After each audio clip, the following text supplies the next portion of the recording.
আসসালামু আলাইকুম, সবাইকে স্বাগতম জানাচ্ছি নতুন আরেকটি ভিডিওতে। আজকের ভিডিওতে আমরা যে প্রজেক্টটি দেখব এটি হচ্ছে একটি ডিজিটাল ক্লক। তো ডিজিটাল ক্লকটি কিভাবে তৈরি করতে হয় তা আমরা আজকের ভিডিওতে দেখব। তো শুরু করা যাক আমাদের আজকের ভিডিও শুরু করার আগে বলে নিই, আপনি যদি আমার চ্যানেল নতুন হয়ে থাকেন তো অবশ্যই চ্যানেলটি সাবস্ক্রাইব করবেন এবং পাশে থাকা বেল আইকনটি প্রেস করে দেবেন।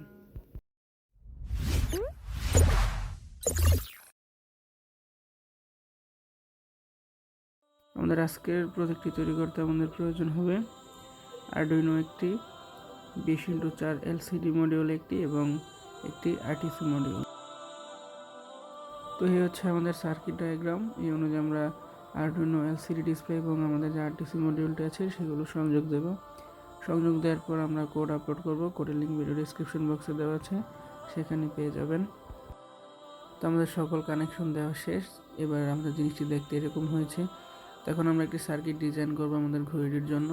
তো আপনারা চাইলে ঘড়িটি পিসিবি বোর্ড দিয়ে করতে পারেন কিংবা শুধুমাত্র আরডুইনো ব্যবহার করে করতে পারবেন। তো সার্কিট ডায়াগ্রাম, আরডুইনো কোড সব কিছুর লিঙ্ক ভিডিও ডেসক্রিপশন বক্সে দেওয়া থাকবে, সেখানে গেলে আপনারা পেয়ে যাবেন।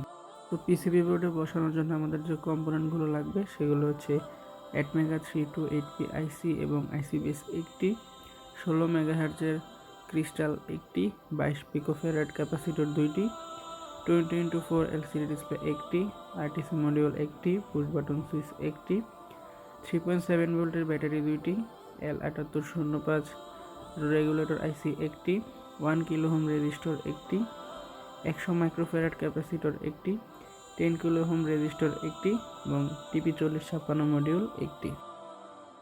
তখন আমরা আমাদের পিসিবিটি তৈরি করব। তো প্রথমে আমরা গ্লসি পেপারে আমাদের সার্কিট ডায়াগ্রামটি প্রিন্ট করে নিচ্ছি। তখন আমরা আমাদের মাপ অনুযায়ী কপার শিট কেটে নেব। তো এবার আমাদের যে গ্লসি পেপারটি আছে সেটি আমরা কপারের উপরে বসাবো এবং আমাদের টেপ দিয়ে ভালোভাবে আটকিয়ে দেব যাতে হিট দেওয়ার সময় এটি খুলে না যায়। তখন আমরা আমাদের যে কপার শিটটি আছে সেটি হিট দেব।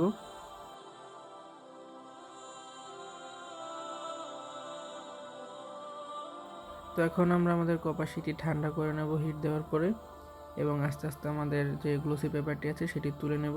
তো এই ব্যাপারে একটু সতর্ক থাকতে হবে যাতে আমাদের যে প্রিন্ট করা জিনিসটি আছে সেটি যাতে উঠে না যায়, নয়তো আমাদের এটি আলাদাভাবে মার্কার পেন দিয়ে টেনে টেনে বসাতে হবে। তো এবার আমরা একটি পাত্রে পানি নিব এবং এর মধ্যে ফেরিক ক্লোরাইড মিক্সড করব। তো পানি এবং ফেরিক ক্লোরাইড ভালোভাবে মিক্স করার পর এতে আমরা আমাদের যে বোর্ডগুলো আছে সেটি দিয়ে দিলাম। এখন এটি 25 মিনিট পর্যন্ত নাড়াচাড়া করতে হবে যাতে আমাদের যে অতিরিক্ত কপারগুলো আছে সেটি মুছে যায় এবং আমাদের প্রয়োজনীয় কপারটুকু থেকে যায়। তো ফেরিক ক্লোরাইড থেকে উঠানোর পর আমাদের জিনিসটি দেখতে অনেকটা এরকম হয়েছে।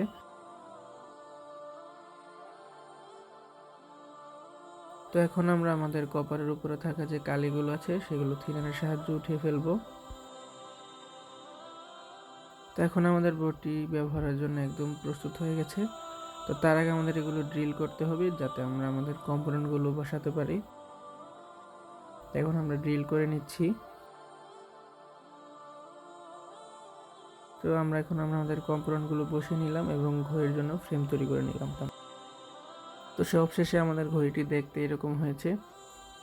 দেখতে পাচ্ছেন এর মধ্যে আমরা ট্রান্সপারেন্ট অ্যাক্রিলিক শীট ব্যবহার করেছি যাতে দেখতে জিনিসটি অনেক ইউনিক লাগে।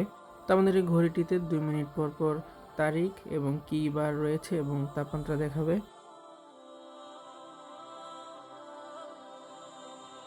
তো এই ছিল আমাদের আজকের ভিডিওটি ভালো লাগলে অবশ্যই ভিডিওতে লাইক দিবেন, কমেন্ট করবেন।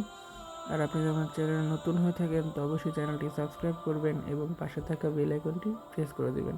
ধন্যবাদ ভিডিওটি দেখার জন্য।